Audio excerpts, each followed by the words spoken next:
வணக்கம் நண்பர்களே. Sims hospital நடத்தும் FB லைவ் நிகழ்ச்சிக்கு உங்களை அன்புடன் வரவேற்கிறோம். நான் ராம்குமார் சிங்காரம். வாரந்தோறும் இந்த நிகழ்ச்சியை சிம்ஸ் மருத்துவமனை உங்களுக்கு புதன்கிழமைகளிலும் சனிக்கிழமைகளிலும் மாலை நேரங்களில் 4:30 மணி முதல் 5 மணி வரை பேஷண்ட் அவேர்னஸ் ப்ரோக்ராமாக, அதாவது மக்களுக்கு ஒரு விழிப்புணர்வை ஏற்படுத்துவதற்காக மருத்துவம் சார்ந்த பல்வேறு தகவல்களை இந்த நிகழ்ச்சியின் மூலம் வழங்கி வருகிறது. அந்த வகையில் இன்றைக்கு பீடியாட்ரிக் சர்ஜரி, அதாவது குழந்தைகள் நல அறுவை சிகிச்சை குறித்த பல்வேறு தகவல்களை, different kind of facts and informations, பல்வேறு தகவல்களை உங்களுடன் பகிர்ந்து கொள்வதற்காக paediatric surgeon doctor Apoorva Arora நம்முடைய அரங்கிற்கு வந்திருக்கிறார். Good evening doctor. Good evening. Doctor டெல்லியில் படிச்சுட்டு MBBS முடிச்சு, அப்புறம் சென்னையில் MS MCHலாம் முடிச்சு ரொம்ப அழகாக கன்னித்தமிழில் ரொம்ப சிறப்பாக தமிழ்லையும் கலந்து இங்கிலீஷ்லையும் கலந்து நீங்கள் பேச போகிறாங்க. உங்களுடைய சந்தேகங்களை எல்லாம் உங்கள் சார்பாக நான் அவர் முன் வைக்கப் போகிறேன்.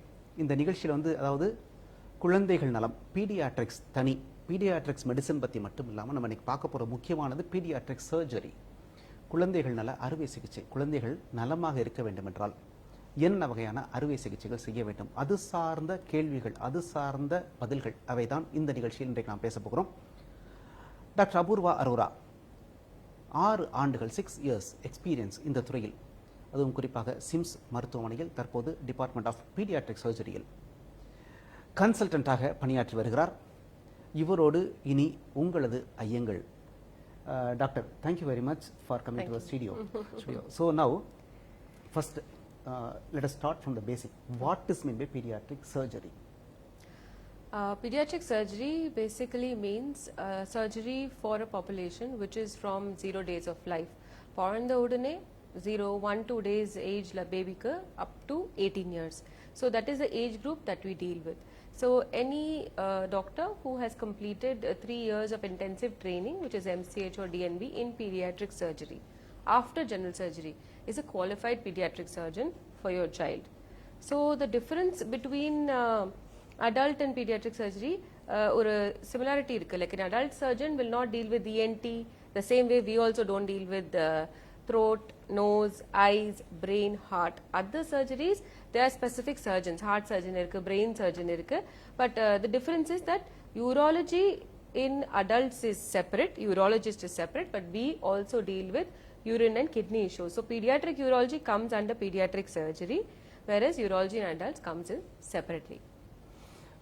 Can you tell in depth about some more information on this pediatric adult surgery and pediatric surgery? So adult surgery and pediatric surgery are completely different. Children are not mini adults. So the concept is, if to explain in very layman terms, it's like if you think that a big onion and a baby onion and the sambar onion, it is not like that at all. It is, you are comparing an onion to a tomato. The physiology, the science of a child, the problems in a child are completely different. So if adult gets, suppose, pancreatitis, it is usually due to alcohol or due to gallstones. A baby gets pancreatitis, it is usually because of cholesterol issues, metabolic issues. Every problem that adult gets and a child gets, the reasoning, the defects behind it are completely different. So the training required to deal with a pediatric surgical problem and adult surgical problem are completely different. The defects which they are born with, they have to be treated by the surgeon who is trained in the childhood only. The adults don't have such problems. So those problems, adult surgery and the problem irukadu. Plus if an adult, suppose or a major surgery, they can tolerate or 200-300 ml ratha poirukku, blood loss aayirukku, they'll be fine, they will recover well. But whereas a small or 10 kg baby, 2 kg baby, adana operation panna or 5-10 ml loss kudu taangadu, they'll end up going to the ICU, they'll end up going on a ventilator, it will be a risk to life. So those things you have to be very sensitive. If you don't have a warmed operation theatre, if you use a cold medication, if you don't warm them, then the babies will lose temperature and then they'll become very sick in the post-op period. These things we are made very sensitive about during our very early training period. So adult surgeons and pediatric surgeons have completely different focus areas, and our diseases that we deal with on a day-to-day basis are completely different. Interesting. I've got a lot of information to speak. Great. Now, what are the challenges that normally you face during the pediatric surgery?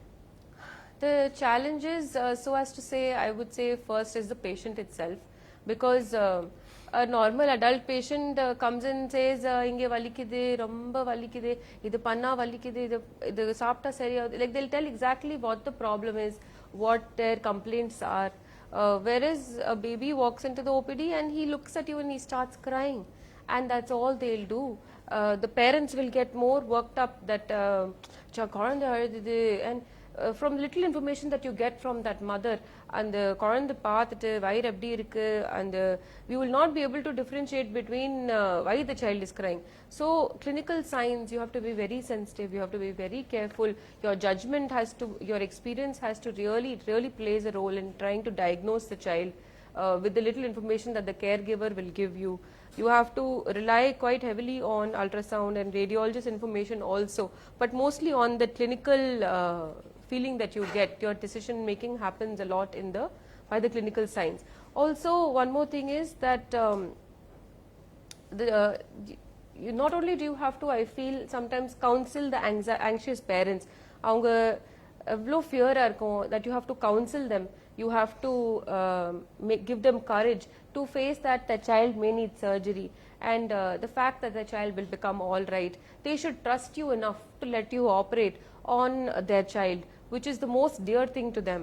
So not only do you have to be very honest, you should not hide any facts, you have to tell them the seriousness of the situation, you have to tell them about the possible complications.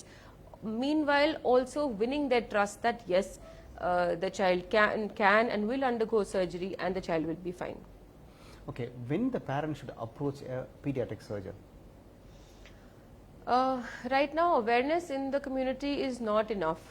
And the awareness illa, they will not be able to judge the medical problem or the surgical problem unless the baby clear cut or a fall irukku or bleeding irukku, stitches podno and mari. If they are, unless a very clear problem is there, they will not be able to tell. So we encourage them that any problem is there, don't delay. You go to your local pediatrician, you go to your emergency, pediatric emergency or any hospital emergency. There you meet the pediatrician on call.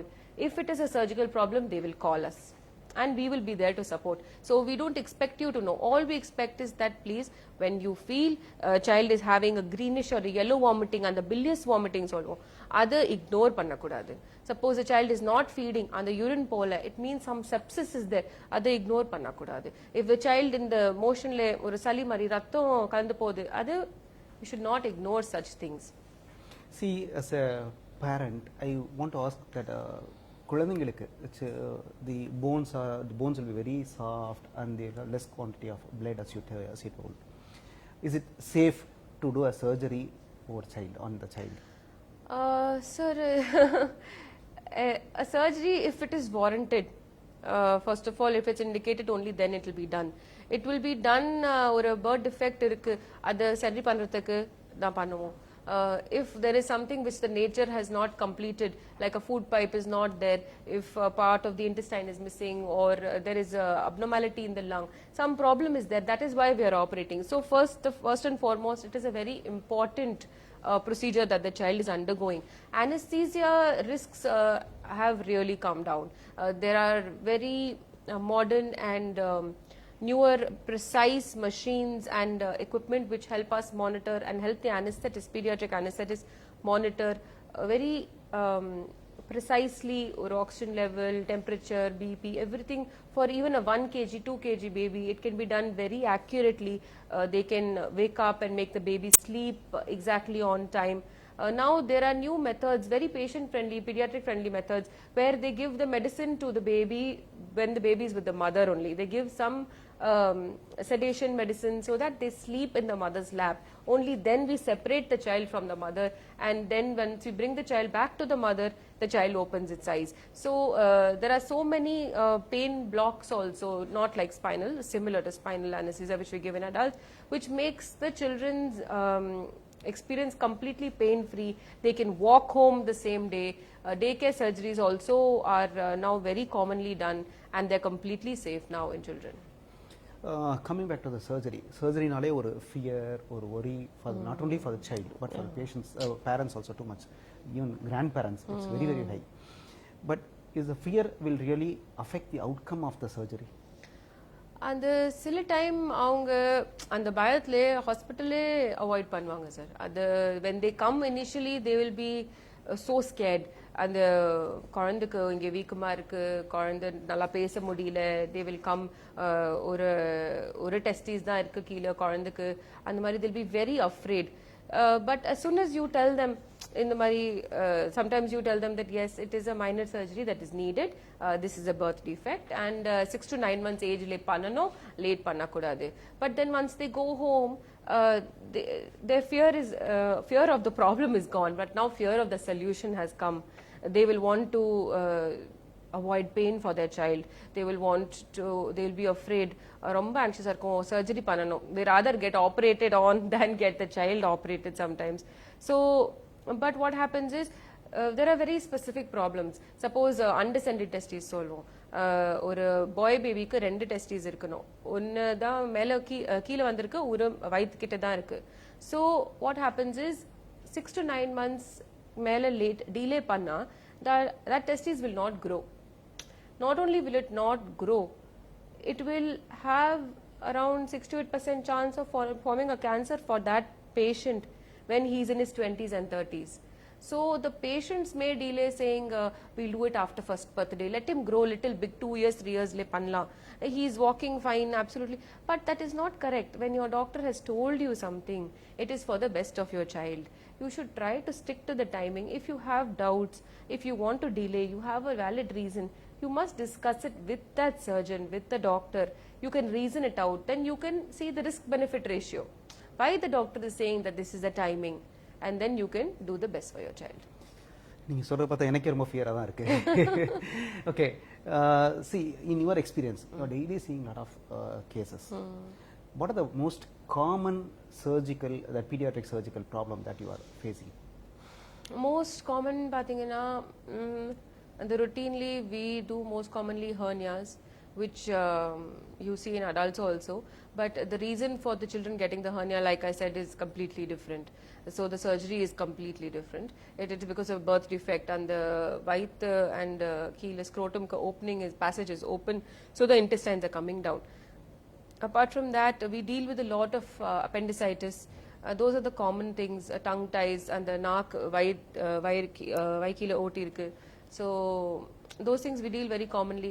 When you look in the newborn period, we get a lot of and the kodal adupu irukku, kidney la adupu irukku, urine அந்த போற வழியே அடுப்பு இருக்கு. சில time intestines எல்லாம் குடல் வயித்து வெளியில இருக்கும், சில டைம் குடல் நெஞ்சுக்குள்ளே இருக்கும். So we see a lot of those issues which have to be dealt with in the first, second, third day of life itself. Otherwise, the newborn baby will not survive. Apart from that, a major part of our work is, like I said, those abnormalities which happen in the kidney and the urinary tract, and the correct சரியான form ஆகல. So the urine will go in the reverse way. Sometimes we see blockages which cause அது சரி பண்ணலனா kidney slow-ஆ damage ஆயிட்டே இருக்கும். So those urology issues also form around 30 to 50% of our work. Emergencies பாத்தீங்கன்னா, the trauma, most common is that children will fall from the bike, from the first floor, while playing, somebody has pushed them, so and the bleeding irko, cutting, suturing. Sometimes road traffic accidents, like you said, sir, that bones are very soft and the rib cage is very pliable, and avanga liver spleen actually and the rib cage protection keel irko. So it is very easy for the children to get crushed and the internal organs to get severely damaged with minimal impact also. So children are very sensitive and delicate, and those are some of the common problems that we see day to day. Okay. Even before the child born, the antenatal scans எல்லாம் எடுக்கிறப்பயே, if they find some birth defects, what should the parent do? Should they approach a gynecologist, or should they approach you, or how should they take it forward, or is it curable, is it treatable? So now with the advancement of the scanning machines and the knowledge of the doctors as it's increasing, more and more different types of birth defects or anomalies, like we call them, are being detected even in the fourth month of pregnancy.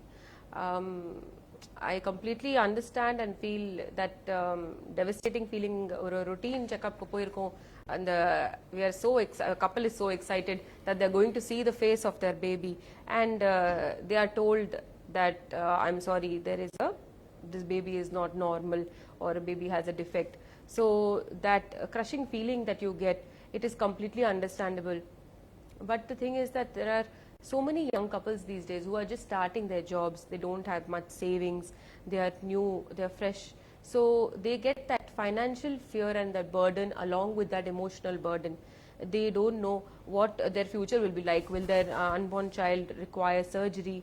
Will it be multiple surgeries? Will it be a normal child after that? Will it be a lifelong process? So sometimes in that fear itself, they may opt for a termination, for an abortion of the pregnancy, which is absolutely not advisable. What is advisable is that you should sit down with your gynecologist, with your neonatologist, and the newborn specific or pediatrician irukkum, pediatric surgeon if it's required. You should sit down with the sonologist who's doing your scan. Everybody should sit down and counsel, and it should be a multidisciplinary attempt to give you all the information. There are very clear guidelines that the doctor themselves will tell you, either terminate pandrathu better, this is a risk to the mother, or this child will 100% have this problem or this percentage chance, which they will give you the decision that is yours to make sometimes. But without getting all the information, it is not always best. We understand that actually till date there was no insurance company which was insuring the unborn child, but in the last few days only, our IAPS president, Dr. Ravi Ramadwar, has been able to has been successful in his negotiation with the Star Health MD, and they have said that very soon they'll be taking out a policy for the unborn child. So yeah, that is a good news for all the parents and youngsters who are going to be planning a family. Okay, in case if there is a pediatric surgery is going to happen, what the parent should do and what they should not do, do's and don'ts? Basically, if a child has to undergo surgery, very commonly we'll tell them not to feed beyond this time. What are the things to come, be ready before admission, irmal sali irukakudadu, and Micah doctor munadi paathattu vannu, all those things, and get all the medical records. Those things they have to follow instructions very carefully. And even post-op, we see surgery is a very small part of the treatment. Maximum like 70-80% of the care is done by the parents after they go home. So the instructions, if they are given to dilate or to do a certain application of some medicines, those should be done in a very correct manner. Other than that, some in general public awareness kaga, if I give some do's and don'ts from a surgeon's point of view, I would say there are some things which completely can change the game. We see a lot of simple problems which come with complications. So we have seen a patient, ஒரு சின்ன குழந்தைக்கு motion வராம வயிறு உப்பி இருக்கு. The next door neighbor will say, இத வசம்பு try பண்ணுங்க, இது கிரைப் வாட்டர் கொடுங்க, சரியாயிடும்னு. And actually it complicates the matter. The children start bleeding, they get more infection in the intestines, and they come in a very septic state. Somebody in the neighbor, some relative will tell you, try this neem stick, you put it in the motion for valiya pottu parunga, motion varum, it's worked in the other adult. It is not like that. Children are not like adults. You should not try these local things, because then some bleeding starts and infection increases. So these things you should not do. Couple of other things which I would like to mention is whole nuts. So less than 5 years of age, children don't have that gag reflex, and when they are playing and they are agitated, if the whole nut without chewing they swallow, it can get stuck in the food pipe or in the more worse in the windpipe. And the motor completely block child will not be able to breathe. In that emergency situation, how will you, by the time you run to the hospital, what is going to happen? It's very difficult to say sometimes. One more thing which we face on a day-to-day basis, which is very dangerous, is some mothers will keep these acid or cleaning agents in their house, and the sulfuric acid or this alkali agents, and இது பார்க்கறதுக்கு clear-ஆ இருக்கும், தண்ணி மாதிரி இருக்கும். They will store it in this Coca-Cola bottle. சில time thinner, paint thinner இருக்கும், அதுவும் clear-ஆ இருக்கும். They will store it in one Bisleri bottle. Children will not know the difference. They will be playing, they'll be thirsty, they'll open it and they'll drink it. Few sips of that can burn their food pipe and change their life forever. They will need emergency surgeries, multiple surgeries. They will be in ICU for a long time. So if you are storing these things at home, first of all, try not to store if you have small children. But if you are storing, then you store them away from the reach of the child. It is very dangerous sometimes. Something as simple as Surf Excel or your home cleaning, your clothes detergent. Even that, if you think that your elder son is going to take care of your younger child, last week only one 5-year-old has given 3-4 spoons of Surf Excel to the 6 months Thambi, and then nicely they have eaten, and the mother comes after half an hour after taking bath, and bubbles are coming out of the small baby's mouth. That time they didn't realize, but by the end of the evening when it didn't stop, she came, we found that half a packet of Surf Excel was missing. The child was in the hospital for 21 days without getting feeding. The child had to be getting nutrients only in the IV. And after 21 days, after doing one endoscopy only, we were able to, thankfully, the child didn't need any emergency surgery. But it is all very risky. These small things in the house itself are a danger to the children sometimes. Okay. Now, குழந்தை பிறந்த உடனே இந்த மாதிரியான medical emergencies are this paediatric surgeries require ஆகாமல் இருக்கணும்னா what should the parent do during the pregnancy time? Is there any separate things இதெல்லாம் பண்ணாம இருந்தா yes we can avoid this kind of medical emergencies or pediatric surgeries, or is there any guidelines, any things to follow? This is actually, sir, good question. The thing is that many parents, once the child is born or once the child is diagnosed, the first question is it something that we did? நம்ம என்ன பண்ணணும், இல்லை what did we do that our child has this problem? ஒரு 70-85% கூட பார்த்தீங்கன்னா அந்த ரீசனே இருக்காது. We will not be able to exactly tell in the family history-காக இருக்கு, உங்களுக்கு தாத்தாக்கு இருந்துச்சு அதுக்காக. It only 5 to 10, maybe maximum 15% we'll be able to tell, okay, in the gene maybe was there in the family, we will do this test, we will be able to. Some 70-80 conditions will just happen by nature. It is just by fate. It will happen. We know what is the problem, why it is happening. But why it is happening to your child, it is not in your hands. There is nothing wrong that you did. Yes, there are certain conditions where they say that folic acid saapano, and the meningomyelocele, there is one condition in which, and the mudugu nadula in the children, just above the buttocks, the nerves, the spinal cord will come out, and the bones will not have closed completely over it. So that is called meningomyelocele, and the children need surgery, emergency surgery, just soon after they are born. They may need another multiple surgeries, that is beyond the scope of the discussion today. But basically, if the mother before conception, before she tries for pregnancy, eats just folic acid 5 mg every day and continues to eat it as the gynae advises, it is significantly reduces the risk of this condition.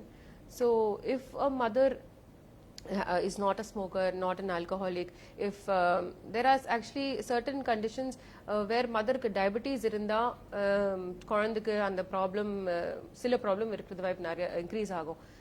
Hypothyroid detect ஆகாம இருந்தா, and they have not taken the tablet properly, or if the mother is on some seizure medication. So the dosages have to be very carefully seen. There are certain medication that you should not eat in pregnancy, absolutely not eat.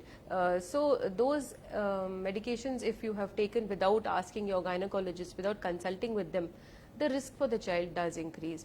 But if you are following exactly what your gynec is saying, then there is no reason why you should be the problem for the child. இப்போ we read lot of things like twins or three children join together. அதை பிரிக்கிறதுக்கு there are some medical emergencies that pediatric surgeries are there. If two children born together and you want to separate them each other, of three children born together, what kind of surgeries that you used to do? That is a completely separate speciality. It comes under pediatric surgery, but there are very few centers who are actually separating twins like that. AIMS Delhi actually does a lot of, ICH also I think has done. So there are different kinds where only the head will be joined, if the chest is joined, if the hips are joined, only if both the twins have 2 hands and 2 legs, then what are the organs that are common. So the survival and the success of these surgeries depends on the type of the twins that are there.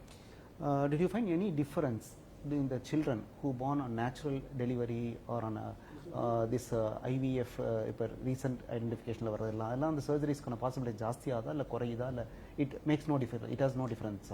No, I will not say it has no difference because the issues are that with IVF, it has been documented, there is data that these children, because they are artificially created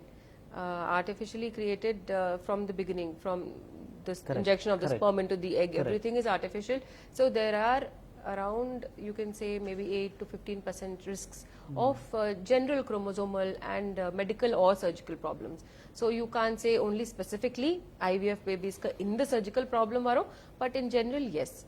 There is anomaly rates are slightly higher in IVF than normal conception. That is a known fact. Parents are given the information when they undergo IVF. Also, I feel sometimes when you do IVF, twins, triplets varthukku vaayippu nariya irukum. Those babies will be preterm. They will be born 700 grams, 1 kg, 1.5. They'll be low weight. So the development of all the organs, these children also understand testes, hernias, and other surgical problems also. NNEC, preterm nala, there's this problem called necrotizing enterocolitis, which happens in the intestine of the children. That is very common, and being in that ICU setting, then they may end up needing surgery for that. So you are correct in asking, IVF does increase the risk of a child getting a surgical problem. Then இப்போ லேட்டஸ்ட்டாக வந்து இந்த ID crowd R அந்த latest இந்த fashion style people style loving people and all they feel that breastfeeding is அவங்களுடைய அழகை கெடுத்துரும், that will reduce their beauty part அப்படின்னா. How far is it a myth or how far is it true? This is actually a very good question for a pediatrician, but as a doctor, I would definitely say that no, exclusive breastfeeding is still the norm. It has been proven by in multiple articles and literature and data that breastfeeding and exclusive breastfeeding, which is not even water, nothing should be given by mouth unless advised by the pediatrician, some medicine or something that is advised by them. Nothing else should be given. That is the best for the child, for the growth, for the immunity, and for you as a mother. If though gas mari vairu birku, again please don't try all this gripe water vasam. It is absolutely not recommended.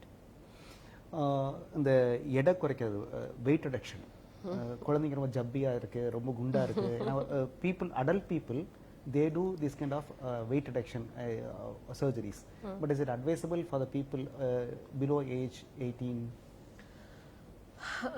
See, actually childhood obesity, it is a upcoming problem in India as well. It is an established problem which is there in the Western world. So childhood obesity, yes, it is upcoming, but there are many lifestyle modifications I feel which can be done, because most of these procedures are not reversible. Adults liye in the surgeries, why we do now, because they will say not for weight reduction, they will do it to control the metabolic problems, and the diabetes out of control irukku, the kidney it's getting affected, BP is very high, cholesterol is very high. So we will do this surgery, bariatric surgery, to make the overall health or condition of the patient better. So in children, if there is any direct indication like that, it may be recommended, but lifestyle modifications, that is in regular exercise, home cooked food, unhealthy diet, junk foods la avoid panano, andamari things if you are doing, then I feel you need not go to the point of surgery. Okay, in the last 1 year from your memory angle. What are the most common surgeries that you did here in Chennai? What are the most common surgeries that you find among the children? Last 1 year, actually, I was in Jipmer, Pondicherry. Okay. I have recently come back to Chennai. So there also, I would like to say, because it has a very big newborn center, we used to do a lot of newborn emergencies only. Trauma nariya irkom, but now recent guidelines say that trauma we are trying to manage conservatively. Around 70-80% of the children, very strict guidelines are there which can be taken up for surgery, which children will settle on their own. Apart from that, yes, hernias are very common, appendixes are very common, the digestive, the eating habits of children nowadays, is constipation habits of children. It is really becoming like the Western world, and the no toilet training is there. Child is not encouraged to pass stool in the morning before school, and the habits are full of poich. So everybody is constipated and getting all sorts of infections. So very interesting. I've got a lot of information, but we don't have time, so we are in the final stage to close the session. நண்பர்களே, இந்த நிகழ்ச்சி மிகவும் பயனுடையதாக, அறிவு சார்ந்த நிகழ்ச்சியாக, விழிப்புணர்வு தரக்கூடிய நிகழ்ச்சியாக இருந்திருக்கும் என்று நம்புகிறோம். டாக்டர் அபூர்வா பல்வேறு தகவல்களை மிக அழகாக, மிக எளிமையாக எல்லோருக்கும் புரியும் வகையில் எடுத்து சொல்லியிருக்கிறார். குழந்தை மருத்துவம் என்பது வேறு, குழந்தை நல அறுவை சிகிச்சை என்பது வேறு. அறுவை சிகிச்சை என்பது அந்த அறுவை சிகிச்சையை மேற்கொள்வதற்கான நிபுணர்கள் இந்திய அளவிலேயே மிக மிக குறைந்த எண்ணிக்கையில் தான் இருக்கிறார்கள். அந்த வகையில் டாக்டர் அபூர்வா என்பவர் நமக்கு கிடைத்த ஒரு நல்ல ஒரு அருமையான மருத்துவர். இவரை நீங்கள் தொடர்பு கொள்ள வேண்டுமென்றால் சிம்ஸ் மருத்துவமனையினுடைய இணையதளத்தை அணுகலாம். இது சார்ந்த எந்த தகவலாக இருந்தாலும், உங்களது குழந்தைகள் நலம் பெறுவதற்காக எந்த தகவலை நீங்கள் கேட்க விரும்பினாலும், இந்த துறையை, டிபார்ட்மெண்ட் ஆஃப் பீடியாட்ரிக் சர்ஜரி துறையை நீங்கள் நேரடியாக இணையதளம் வாயிலாகவோ அல்லது தொலைபேசி வாயிலாகவோ தொடர்பு கொள்ளலாம். எங்களோடு இணைந்து இந்த நிகழ்ச்சியில் பயணித்ததற்கு சிம்ஸ் ஹாஸ்பிட்டலின் FB லைவ் சார்பாக நன்றிகளை தெரிவித்துக் கொள்கிறோம். நன்றி, வணக்கம். நன்றி. Thank you.